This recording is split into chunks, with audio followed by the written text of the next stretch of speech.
ಮನುಷ್ಯನು ತನ್ನ ಜೀವನೋದ್ದಕ್ಕೂ ಮತ್ತು ಮುಖ್ಯವಾಗಿ ಮರಣ ಕಾಲದಲ್ಲಿ ಕೃಷ್ಣನನ್ನು ಭಕ್ತಿಯಿಂದ ಸ್ಮರಿಸಿದರೆ ಐಹಿಕ ಜಗತ್ತಿನಾಚೆ ಇರುವ ಕೃಷ್ಣನ ಪರಮ ನಿವಾಸವನ್ನು ಸೇರಬಹುದು.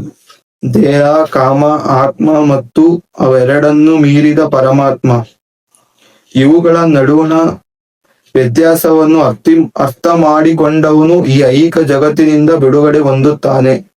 So hello guys, welcome back to new log. So ಇವತ್ತಿನ ನನ್ನ ಕಂಟೆಂಟ್ ಶೂಟ್ ಇದ್ದಿದ್ದ ಐಡಿಯಾ ಬೇರೆ. ಇವತ್ತು ನಂದು ಏನ್ ಕಂಟೆಂಟ್ ಇತ್ತು ಅಂದ್ರೆ, ನಾನು ಮಲ್ಗೋಕ್ಕಿಂತ ಮುಂಚೆನೆ ನೋಟ್ ಮಾಡಿ ಮಲ್ಗೋಗ್ತೀನಿ ನಾಳೆ ಏನ್ ಕಂಟೆಂಟ್ ಶೂಟ್ ಮಾಡ್ಬೇಕು ಅಂತ. ಸೊ ಇವತ್ತು ನನ್ನ ಐಡಿಯಾ ಇದ್ದಿದ್ದು, ಇವತ್ತು ಜಿಮ್ ಅಲ್ಲಿ ನನ್ನ ಬ್ಯಾಕ್ ಮತ್ತೆ ಬೈಸಿಪ್ ಸಪೋರ್ಟ್ ಇತ್ತು, ಅದನ್ನೇ ಕಂಟೆಂಟ್ ಶೂಟ್ ಮಾಡಿ ನಿಮ್ಗೆ ಹಾಕೋಣ, ನಿಮ್ಗೂ ಯೂಸ್ಫುಲ್ ಆಗ್ಬೋದು ಜಿಮ್ಗೆಲ್ಲ ಹೋಗೋರ್ಗೆ ಅನ್ಕೊಂಡಿದ್ದೆ. ಸೊ ಟ್ವಿಸ್ಟ್ ಏನಂದ್ರೆ, ನಮ್ಮ ಮನೆ ಹತ್ರ ಇವತ್ತು ಲೈನ್ ರಿಪೇರಿ ಮಾಡ್ತಾ ಇದ್ರು. ಸೊ ಹಾಗಾಗಿ ಬೆಳಗ್ಗೆಯಿಂದ ಸಂಜೆವರೆಗೂ ಕರೆಂಟೇ ಇರ್ಲಿಲ್ಲ. ಸೊ ಹಾಗಾಗಿ ಮೊಬೈಲ್ ಚಾರ್ಜು ಇರ್ಲಿಲ್ಲ. ಸೊ ಅದಕ್ಕೆ ಲಾಗ್ ಮಾಡಕ್ ಆಗ್ಲಿಲ್ಲ ಜಿಮ್ ಅಲ್ಲಿ. ಸೊ ಇವತ್ತೇನು ಐಡಿಯಾನು ಬರ್ತಾ ಇರ್ಲಿಲ್ಲ. ಸೊ ಇವತ್ತೇನಾರ ನಾನು ಗಿವ್ ಅಪ್ ಮಾಡ್ಕೊಂಡ್ರೆ ನಾನು ನಿನ್ನೆ ಹೇಳಿದ ಮಾತು ಮತ್ತೆ ತಪ್ಪಂಗಾಗುತ್ತೆ. ಸೊ ಯಾವತ್ತು ಮತ್ತೆ ನಾನು ಲಾಗ್ ಮಾಡೋದೇ ಇಲ್ಲ ಅನ್ಕೊಂಡಿದೀನಿ, ಡಿಸೈಡ್ ಮಾಡಿದೀನಿ. ಸೊ ಹಾಗಾಗಿ ನಾನು ಹೆಂಗಿದ್ರು ಮಲ್ಗೋಕ್ ಮುಂಚೆ ಒಂದ್ 10 ಮಿನಿಟ್ಸ್ ಬುಕ್ ಎಲ್ಲ ಓದಿ ಮಲಗ್ತಾ ಇದ್ದೀನಿ ಒಂದ್ 20 days ಇಂದ. ಸೊ ಹಾಗಾಗಿ ಅದನ್ನೇ ಯಾಕೆ ಲಾಗ್ ಮಾಡಿ ಹಾಕ್ಬಾರ್ದು ಅಂತ ಡಿಸೈಡ್ ಮಾಡಿ ಅದನ್ನೇ ಲಾಗ್ ಮಾಡ್ತಾ ಇದ್ದೀನಿ. ಸೊ ಗೈಸ್, ಏನಾರ ಇಷ್ಟ ಆದ್ರೆ ನೀವು ನಿಮ್ ಲೈಫ್ ಸ್ಟೈಲ್ ಅಲ್ಲಿ ಬುಕ್ಸ್ ಓದನ್ನ ರೂಢಿ ಮಾಡ್ಕೊಳ್ಳಿ. ಇದರಿಂದ ತುಂಬಾ ಹೆಲ್ಪ್ಫುಲ್ ಆಗುತ್ತೆ ನಿಮ್ಗೂನು. ಭಗವದ್ಗೀತೆ ಅಂತಾನೆ ಅಲ್ಲ, ಸೊ ನಾನ್ ಭಗವದ್ಗೀತೆ ಓದ್ತಾ ಇದ್ದೀನಿ ಒಂದ್ 20 days ಇಂದ. ಸೊ ನೀವ್ ಯಾವ್ದಾದ್ರು ಬುಕ್ ಓದ್ಬೋದು ನಿಮ್ ರಿಲೇಟೆಡ್ ಆಗಿ. ಆದ್ರೆ ಓದೋದಂದ್ರೆ ಬರೀ ಎಜುಕೇಶನ್ ಬುಕ್ ಅಲ್ಲ, ಅದ್ರ ದಾಟಿ ಆಟೋಮಿಕ್ ಹ್ಯಾಬಿಟ್ಸ್, ಸ್ಟಾಕ್ ಮಾರ್ಕೆಟ್ಸ್, ಆತರ ಎಲ್ಲಾ ತರ ಬುಕ್ ಓದ್ಬೋದು. ಸೊ ಓದಿ. ಸೊ ಬನ್ನಿ, ಇವಾಗ 10 minutes ಟೈಮರ್ ಇಕ್ಕಿನಿ, ಸ್ಟಾರ್ಟ್ ಮಾಡೋಣ. ಸೊ ನಾನು ಕನ್ನಡ ಸ್ವಲ್ಪ ತೊದ್ಲಿಸ್ತೀನಿ ಓದ್ಬೇಕಾದ್ರೆ, ಅಡ್ಜಸ್ಟ್ ಮಾಡ್ಕೊಳ್ಳಿ, ಇಷ್ಟ ಆಗುತ್ತೆ ಅನ್ಸುತ್ತೆ. Let's go.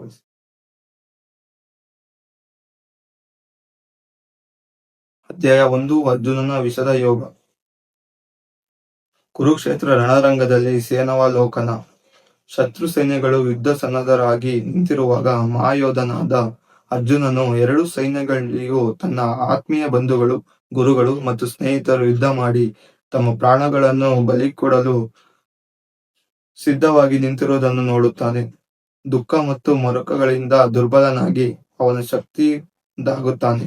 ಅವನ ಮನಸ್ಸು ದಿಗ್ಭ್ರಮೆ ಹೊಂದುತ್ತದೆ ಮತ್ತು ಯುದ್ಧ ಮಾಡಬೇಕೆಂಬ ತನ್ನ ಸಂಕಲ್ಪವನ್ನು ಅವನು ಬಿಟ್ಟುಕೊಡುತ್ತಾನೆ. ಸ್ಟಾರ್ಟಿಂಗ್ ಸಂಖ್ಯಾ ಯೋಗ. ಅಧ್ಯಾಯ 1 ಆ ತರ ಎಲ್ಲ ಇರುತ್ತಲ್ಲ, ಅದ್ರಲ್ಲಿ ಏನೇನ್ ಅಧ್ಯಾಯ 1ರಲ್ಲಿ ಏನ್ ಸ್ಟೋರಿ ಬಗ್ಗೆ ಬರುತ್ತೆ ಅಂತ ಫಸ್ಟ್ ಅದ್ರ ಬಗ್ಗೆ ಭಗವದ್ಗೀತೆಯಲ್ಲಿ ಹೇಳ್ತಾರೆ. ಆಮೇಲೆ ಚಾಪ್ಟರ್ಸ್ ವೈಸ್ ಕಂಟಿನ್ಯೂ ಆಗುತ್ತೆ. ಸಂಖ್ಯಾ ಯೋಗ. ಗೀತಾ ಸರ ಸಂಗ್ರಹ. ಅರ್ಜುನನು ಕೃಷ್ಣನ ಶಿಷ್ಯನಾಗಿ ತಲೆಬಾಗುತ್ತಾನೆ. ಅಶಾಶ್ವತವಾದ ಐಹಿಕ ದೇಹ ಮತ್ತು ಶಾಶ್ವತವಾದ ಜೀವಾತ್ಮ, ಇವುಗಳ ನಡುವಣ ಮೂಲ ವ್ಯತ್ಯಾಸವನ್ನು ವಿವರಿಸಿ ಕೃಷ್ಣನು ಅರ್ಜುನನಿಗೆ ತನ್ನ ಉಪದೇಶವನ್ನು ಪ್ರಾರಂಭಿಸುತ್ತಾನೆ. ದೇಹದಿಂದ ದೇಹಕ್ಕೆ ಸಾಗುವ ಪ್ರಕ್ರಿಯೆ ಪರಮನಿಗೆ ನಿಸ್ವಾರ್ಥ ಸೇವೆಯ ಸ್ವರೂಪ ಮತ್ತು ಆತ್ಮ ಸಾಕ್ಷಾತ್ಕಾರ ಪಡೆದು ಮನುಷ್ಯನ ಲಕ್ಷಣಗಳು ಇವನು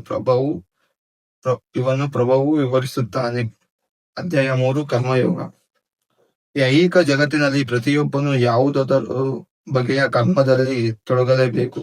ಕರ್ಮಗಳು ಮನುಷ್ಯನನ್ನು ಈ ಜಗತ್ತಿಗೆ ಬಂಧಿಸಬಹುದು ಅಥವಾ ಅದರಿಂದ ಮುಕ್ತಗೊಳಿಸಬಹುದು. ಸ್ವಾರ್ಥ ಉದ್ದೇಶಗಳಿಲ್ಲದೆ ಪರಮನ ಸಂತೋಷಕ್ಕಾಗಿ ಕರ್ಮ ಮಾಡುವುದರಿಂದ ಮನುಷ್ಯನು ಕರ್ಮದ ನಿಯಮದಿಂದ ಕ್ರಿಯೆ ಮತ್ತು ಪ್ರತಿಕ್ರಿಯೆ ಬಿಡುಗಡೆ ಹೊಂದಬಹುದು ಮತ್ತು ಆತ್ಮವನ್ನು ಪರಮಪ್ರಭುವನ್ನು ಕುರಿತು ದಿವ್ಯ ಜ್ಞಾನವನ್ನು ಪಡೆಯಬಹುದು. ಗೈಸ್, ಸೊ ನಾನು ಓದ್ತಾ ಇರೋದನ್ನ ಸ್ವಲ್ಪ ಡೆಪ್ತ್ ಆಗಿ ಕೇಳಿ, ಅದರಿಂದ ಮಾತ್ರ ನಿಮ್ ಲೈಫ್ ಸ್ಟೈಲ್ ಚೇಂಜ್ ಆಗ್ಬೋದು. ಸೊ ಸುಮ್ನೆ ಓದ್ಕೊಂಡ್ರೆ ಚೇಂಜ್ ಆಗಲ್ಲ, ಲೈನ್ಸ್ ಅರ್ಥ ಮಾಡ್ಕೊಳ್ಳಿ. ಅಧ್ಯಾಯ 4, ಜ್ಞಾನ ಕರ್ಮ ಸನ್ಯಾಸ ಯೋಗ. ದಿವ್ಯ ಜ್ಞಾನವು ಆತ್ಮ, ದೇವರು ಮತ್ತು ಅವರ ಸಂಬಂಧದ ಆಧ್ಯಾತ್ಮಿಕ ಜ್ಞಾನವು ಜೀವಿಯನ್ನು ಪರಿಶುದ್ಧಗೊಳಿಸುತ್ತದೆ ಮತ್ತು ಮುಕ್ತಗೊಳಿಸುತ್ತದೆ. ಇಂಥ ಜ್ಞಾನವು ಕರ್ಮಯೋಗದ ಫಲ.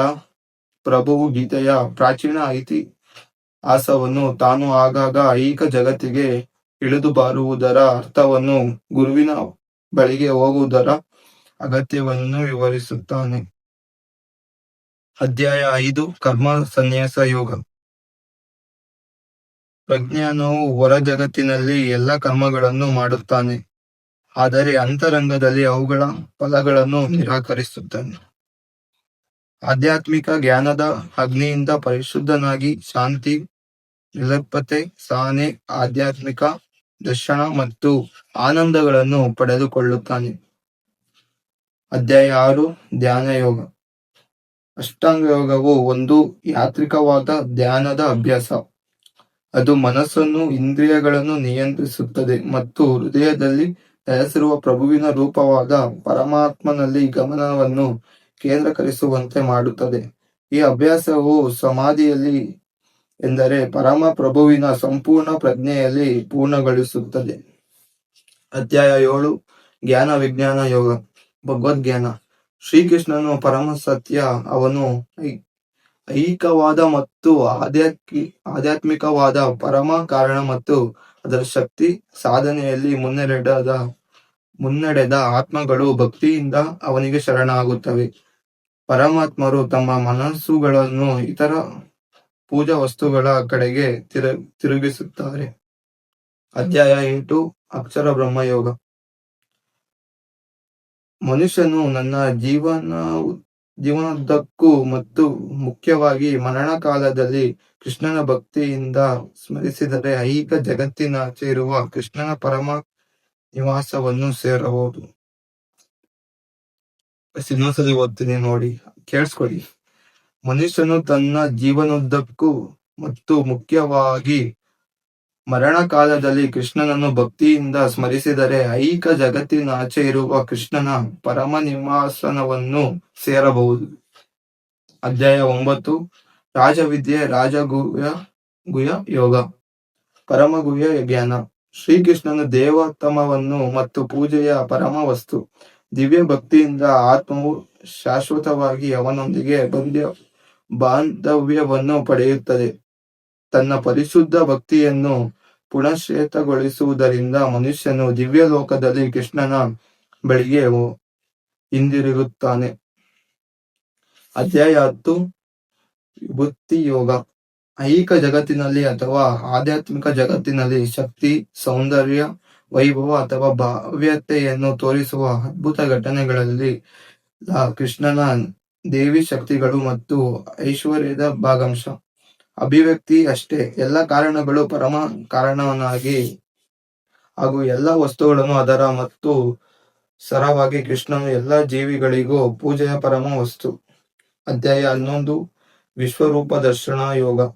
ಶ್ರೀಕೃಷ್ಣನು ಅರ್ಜುನನಿಗೆ ದಿವ್ಯ ನೇತ್ರಗಳನ್ನು ಅನುಗ್ರಹಿಸಿ ತನ್ನ ವೈಭವವಾದ ಅನಂತ ರೂಪವನ್ನು ವಿಶ್ವರೂಪವಾಗಿ ದರ್ಶನ ಮಾಡಿಸುತ್ತಾನೆ. ಹೀಗೆ ಅವನು ಸಂದೇಹವಾಗಿ ನನ್ನ ದೇವಾತ್ಮವನ್ನು ಸಿದ್ಧ ಮಾಡಿ ತೋರಿಸುತ್ತಾನೆ.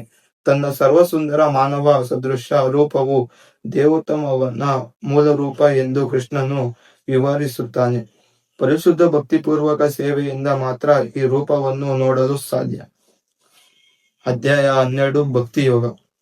ಕೃಷ್ಣನಲ್ಲಿ ಪರಿಶುದ್ಧ ಪ್ರೇಮವೇ ಆಧ್ಯಾತ್ಮಿಕ ಅಸ್ತಿತ್ವದ ಅತ್ಯುನ್ನತ ಗುರಿ. ಇದನ್ನು ಸಾಧಿಸಲು ಭಕ್ತಿಯೋಗವ ಅಥವಾ ಶ್ರೀಕೃಷ್ಣನ ಪರಿಶುದ್ಧ ಭಕ್ತಿಪೂರ್ವಕ ಸೇವೆಯು ಅತ್ಯುನ್ನತ ಮತ್ತು ವಿಹಿತವಾದ ಮಾರ್ಗ. ಈ ಪರಮಾಗ್ರಹವನ್ನು ಅನುಸರಿಸುವವರು ದೈವಿ ಗುಣಗಳನ್ನು ಬೆಳೆಸಿಕೊಳ್ಳುತ್ತಾರೆ. ಅಧ್ಯಾಯ 13 ಕ್ಷೇತ್ರಜ್ಞ ವಿಭಾಗ ಯೋಗ.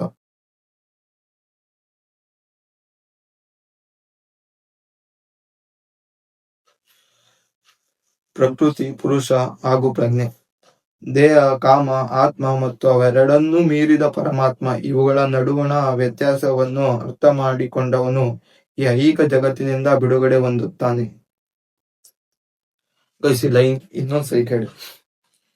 ದೇಹ, ಕಾಮ, ಆತ್ಮ ಮತ್ತು ಅವೆರಡನ್ನೂ ಮೀರಿದ ಪರಮಾತ್ಮ, ಇವುಗಳ ನಡುವಣ ವ್ಯತ್ಯಾಸವನ್ನು ಅರ್ಥ ಮಾಡಿಕೊಂಡವನು ಈ ಐಹಿಕ ಜಗತ್ತಿನಿಂದ ಬಿಡುಗಡೆ ಹೊಂದುತ್ತಾನೆ.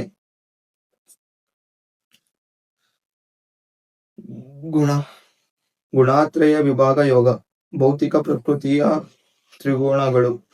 ದೇಹದ್ರಾಗಳಾದ ಎಲ್ಲ ಆತ್ಮಗಳು ಐಹಿಕ ಪ್ರಕೃತಿಯ 3 ಗುಣಗಳು ನಿಯಂತ್ರಣದಲ್ಲಿರುತ್ತವೆ. ಸಾತ್ವಿಕ, ರಾಜಸ ಮತ್ತು ತಮಸ ಇವು ಆ 3 ಗುಣಗಳು. ಈ 3 ಗುಣಗಳು ಯಾವ್ಯಾವು, ನಮ್ಮ ಮೇಲೆ ಅವು ಹೇಗೆ ಪರಿಣಾಮ ಬೀರುತ್ತವೆ, ಮನುಷ್ಯನು ಅವುಗಳನ್ನು ಮೀರುವುದು ಹೇಗೆ ಎನ್ನುವುದನ್ನು ಮತ್ತು ದಿವ್ಯ ಸ್ಥಿತಿಯನ್ನು ಪಡೆಯುವ ಲಕ್ಷಣಗಳು ಶ್ರೀಕೃಷ್ಣನು ವಿವರಿಸುತ್ತಾನೆ. ಸೊ ಇದೆಲ್ಲ ಪ್ಯಾರಾಗ್ರಾಫ್ ಅಲ್ಲಿ ಎಲ್ಲ ಬರುತ್ತಲ್ಲ, ಅದು ಚಿಕ್ಕದು. ಆ ಪ್ಯಾರಾಗ್ರಾಫ್ ಅಲ್ಲಿ ಏನ್ರ ಬಗ್ಗೆ ಕೃಷ್ಣ ನಮಗ್ ತಿಳಿಸ್ಕೊಡ್ತಾನೆ ಅಂತ ಈ ಅಧ್ಯಾಯ 14 ಆತರ ಪಾರ್ಟ್ಸ್ ಮಾಡಿ ಹೇಳಿದ್ದಾರೆ. ಇದು ಓದಿ ಆಮೇಲೆ ಅದು ಓದಿದ್ರೆ ನಿಮ್ಗೆ ಅರ್ಥ ಆಗುತ್ತೆ ಚೆನ್ನಾಗಿ ಇನ್ನು ಏನ್ರ ಬಗ್ಗೆ ಇದೆ ಅಂತ. ಪುರುಷೋತ್ತಮ ಯೋಗ. ವೈದಿಕ ಜ್ಞಾನದ ಅಂತಿಮ ಗುರಿ ತನ್ನನ್ನು ಐಹಿಕ ಜಗತ್ತಿನ ತೊಡಕಿನಿಂದ ಬಿಡಿಸಿಕೊಂಡು ಶ್ರೀಕೃಷ್ಣನು ದೇವೋತ್ತಮ ಪರಮ ಪುರುಷ ಎನ್ನುವುದನ್ನು ತಿಳಿದುಕೊಳ್ಳುವುದು. ಕೃಷ್ಣನ ಪರಮ ವ್ಯಕ್ತಿತ್ವವನ್ನು ತಿಳಿದುಕೊಂಡವನು ಅವನಿಗೆ ಶರಣಾಗುತ್ತಾನೆ ಮತ್ತು ಅವನ ಭಕ್ತಿಪೂರ್ವಕ ಸೇವೆಯಲ್ಲಿ ನಿರತನಾಗುತ್ತಾನೆ. ಅಧ್ಯಾಯ 16 ದೈವಸುರ ಸಂಪದ ವಿಭಾಗ ಯೋಗ. ದೈವಿ ಹಾಗೂ ಅಸುರಿ ಸ್ವಭಾವಗಳು. ಅಸುರಿ ಗುಣಗಳನ್ನು ಹೊಂದಿದ್ದು ಧರ್ಮ ಗ್ರಂಥಗಳ ನಿಯಮಗಳನ್ನು ಪಾಲಿಸದೆ ಮನಸ್ಸು ಇಚ್ಛೆ ಬದುಕುವವರು ಇನ್ನು ಕೀಳು ಜನ್ಮಗಳನ್ನು ಇನ್ನಷ್ಟು ಐಹಿಕ ಬಂಧನವನ್ನು ಪಡೆಯುತ್ತಾರೆ. ಆದರೆ ದೈವಿ ಗುಣಗಳನ್ನು ಹೊಂದಿದ್ದು ನಿಯಾಮಕನ ಗುಣವಾದ ಬದುಕನ್ನು ನಡೆಸುತ್ತಾ ಧರ್ಮಗ್ರಂಥಗಳ ಅಧಿಕಾರಕ್ಕೆ ವಿಧೇಯರಾಗುವವರು ಕ್ರಮೇಣ ಆಧ್ಯಾತ್ಮಿಕ ಪರಿಪೂರ್ಣತೆಯನ್ನು ಪಡೆಯುತ್ತಾರೆ.